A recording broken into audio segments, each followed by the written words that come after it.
Hello. What's up, guys? We're gonna do another VR video response today. This time it's to Sylvain's 7 Deadly Sins tag. Now, this one took a bit of thinking, okay? This took a bit of thinking. It was, yeah, whatever. Let's just dive in. Let's just dive right in and start. So the first one, let me see my little tag here. So the first one is Pride, a deck that you use or got for flexing. This was the hardest one for me. I was like, well, I didn't, I don't usually use any sort of decks to flex. Like I don't have any like out of print or anything like that decks, but I went with, okay, what deck did I get that kind of makes me feel badass? Kind of makes me feel, ooh, I went against the grain. Ooh.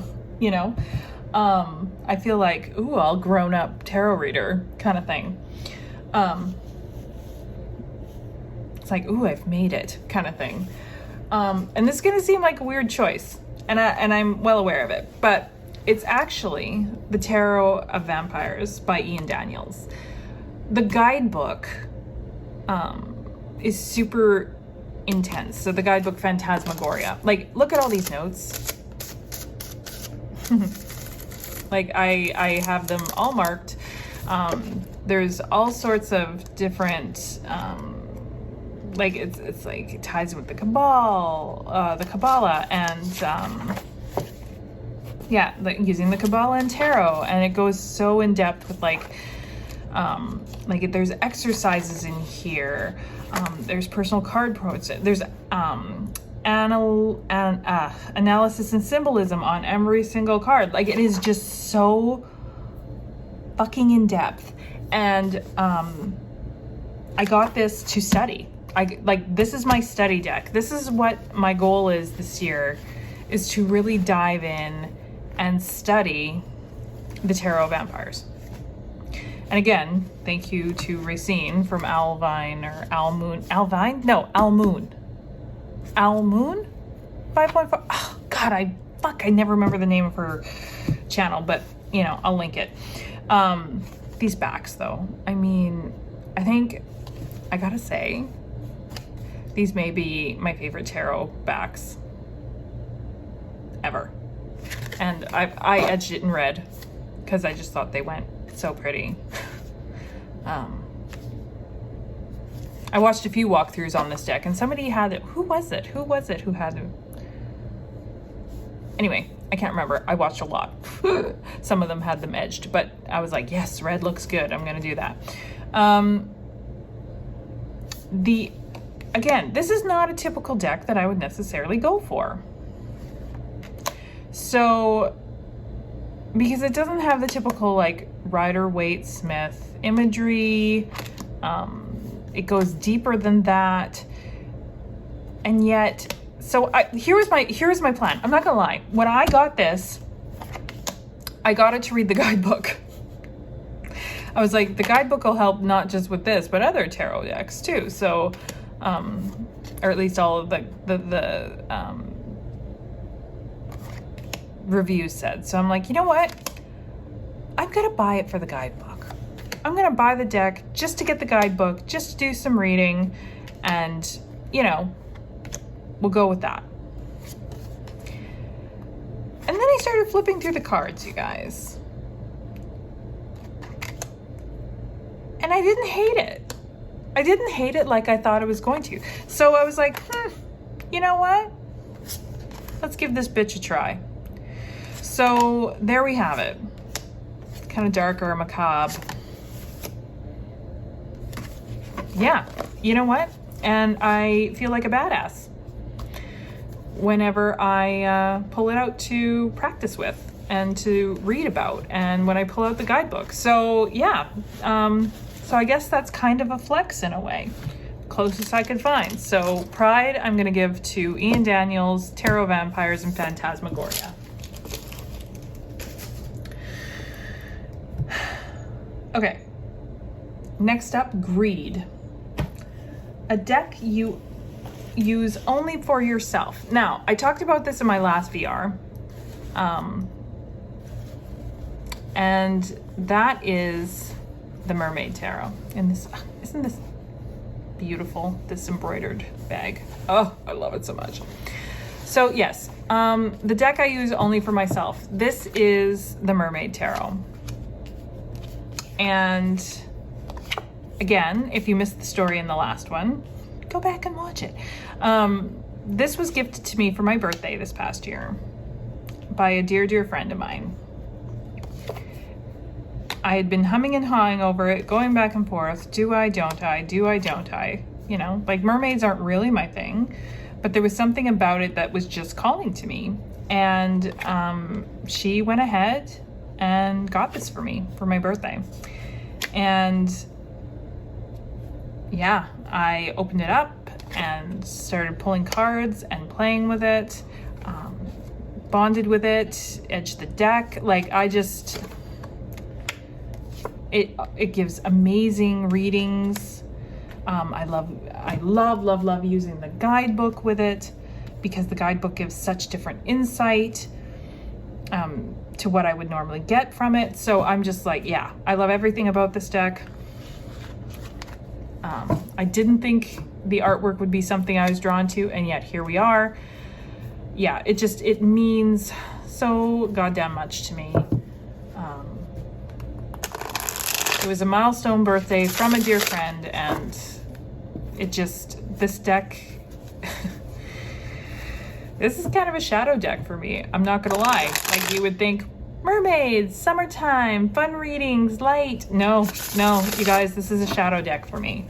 This is why I don't read for others. This is the deck I read for myself when I need self-reflection, when I need deeper insights. So yeah, this is just for me. Just for me. So okay. Next up, Wrath. A deck you're mad at. Okay. I don't have one physically here to touch and talk to you about because this deck, it was the first one that came to my mind. And it made me so angry, I got rid of it. And it made me angry, not in the way of like how it read or the messages it gave. Like we weren't fighting that way. In fact, I loved the way it read. I loved the messages that came through. It was such a good reader. But I hated the cardstock so much. It just pissed me off constantly. And that is the Modern Witch Tarot. So disappointed. I'm not gonna lie, if they ever reprinted it in better cardstock, I would buy it in a fucking heartbeat. I would repurchase it 100%. But it makes me so angry, that cardstock. You couldn't really riffle, or it would bend, or it would crease. And it was so fucking chunky. Like I have big hands and couldn't do it all in one shot. Like I riffled shuffle in one shot. Like I just... It was too thick. I fucking hated the cardstock. It felt so cardboardy and gross. And even though I loved the way it read, even though, you know, I liked the modern take on it, I liked the body diversity and all of that, I fucking gave it away. Okay? It pissed me off that much. And it takes a lot for me to, you know, let go of a deck. And I just, let alone one that I love reading with. But the cardstock, I was fucking mad. So it went. Okay. So, sip of water. Next up, we have Envy, a deck you wanted because others had it. Lightseers. Not gonna lie, this artwork and everything is not one that I would have picked on my own. It's not. It's just not. yeah, I broke it in, so I love the way it shuffles now. But it's, I started watching other people's walkthroughs, and I know it's on a lot of people's top 10 lists all the time, and people love reading with it. And now that I have it, I see why. But it was the deck that I never knew I wanted until I saw other people had it. I love this Judgment card. Gets me in the feels. Like, I did not know that I wanted this deck until other people had it and started doing, you know, walkthroughs and showing it. And I was like, what the fuck? Like, if I was just scrolling and saw this on Kickstarter, I'd be like, eh. But once I saw people's walkthroughs, once I started, you know, having it in my hands, working with it myself, I was like, oh yeah. Once I saw other people using it, and then it was like, yeah, I need that. I need that in my life, you know? I watched countless walkthroughs of this. I watched countless people reading with it, and I was just like, oh, that's so pretty. Maybe I do need that. And I caved, and I got it. So I'm glad that there was a mass market edition that came out that I could actually get my hands on. Okay. Lust. A deck you bought for aesthetics reasons only. Okay, two came to mind. The first one that came to mind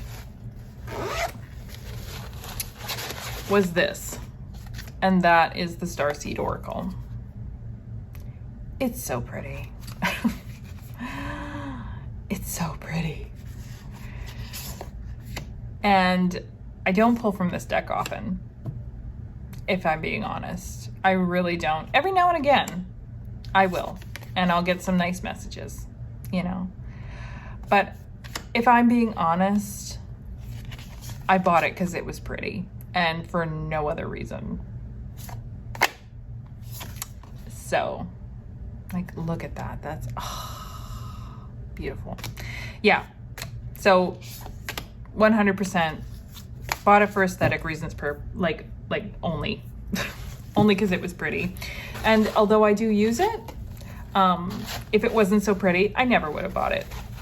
And I wouldn't keep it if it wasn't so pretty, because I don't actually pull that often. But when I do, though. Okay. The other one that I got purely for aesthetic reasons, but this one I use all the time, so no regrets, is the Moonology Manifestation Oracle. This is newer to my collection, obviously, but those backs, though, like the crystals, the beautiful moons, I mean, look at the artwork here. Look how pretty it is. So, when I first heard about this deck, I was like, oh, I don't need it. I have the other Moonology deck that I use all the time in my readings. And let's be honest, it's not nearly as pretty. It's kind of plain. It's nothing super special. I mean, it's nice, but it's nothing like, oh, it's so gorgeous.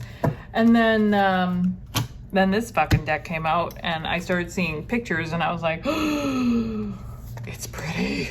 It's so pretty. So, yeah. There you got it. Because it was pretty, I got the second Moonology deck. And I'm glad I did, because I literally use it all the fucking time. Like, it's a workhorse for me. So, it paid off.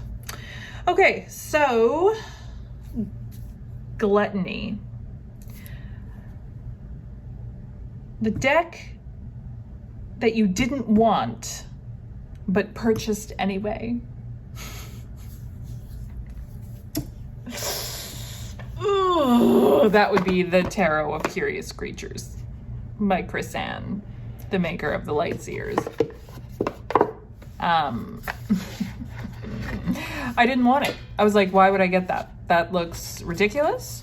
That looks kind of creepy. I was like, I don't know. Why would anyone do that? And then I watched a couple walkthroughs, and I was like, I'm curious. I'm intrigued. And because normally I don't really love collage decks. It's not really my jam. But a friend of mine, not Tom, but a different one, has a little, you know, crystal and card shop that she sells stuff out of her house. And she just happened to have this deck. And I was like, you know, I'm just, fuck it. You know what? I don't need it. But I'm just so curious about it. Like, we'll see if I like it. And so I bought it. Didn't need it. Didn't particularly want it. But then I got it. And you know what? I kind of love it. Like I do. I kind of love it. There's something about it that just has my heart. And yeah, like look at this Queen of Swords. Look at how regal she is. This Sun card just fucking slays me. I love it. I love it. I really didn't think that I would. But here we are. Loving it. Look at this guy. It's like, yeah, bitches. Like they're so quirky and cute. And you know what? It actually reads quite nice. And I was like, all right. I'm glad I caved. I'm glad I got it. It's that same kind of cardstock, kind of sort of as the Lightseers, but not quite. But it is matte. It is fun to shuffle. And I was gonna maybe edge it in red, but you know what? I don't think I'm going to. I don't want it to bleed because it's so fun, just the way it is. So yeah. Gluttony, Tarot of Curious Creatures, and no regrets. So there you go. What's the last one? Sloth, a deck you use when you're feeling lazy. The answer to this came very, very easy. So let's be honest. When I'm feeling lazy, I don't feel like interpreting cards. So it's going to be an oracle. I can tell you that right now. And I talked about this in my last video. When I just need an answer and I want it now and I don't want to think about it. I don't want to have to, pull a few cards of the tarot and be like, what is it you're telling me? I just want an answer right here, right now, because I'm lazy as shit. It's the Alice the Wonderland Oracle. Because it just tells me exactly the answer that I'm looking for. I don't have to interpret. I don't have to be like pulling extra cards for clarification. Nothing. It's just, I can pull one card, get the answer I need, and be done with it. So there you have it. That is my Sloth deck. My lazy, my cheater deck. And I make no apologies for it. So, love that card. So yeah, so that is the deck that I use when I'm feeling lazy. Because I'm not usually lazy when I read for other people. But when it comes to reading for myself, sometimes it's just, you gotta actually be, not biased. And sometimes it takes a little bit of extra brain work, but no, not with this deck. I don't have to think at all. So, all right, you guys. That was a super fun tag. I've wanted to do it for a long time, but I was in the process of moving, so couldn't. And I love it. I love it. I love it. This was really fun. Thanks to Sylvain for making this tag, because it's hilarious. I love watching people's reactions to it. Love seeing their choices. So thank you so much for watching, you guys. I really appreciate it, and we will talk to you very, very soon on the next video. Bye.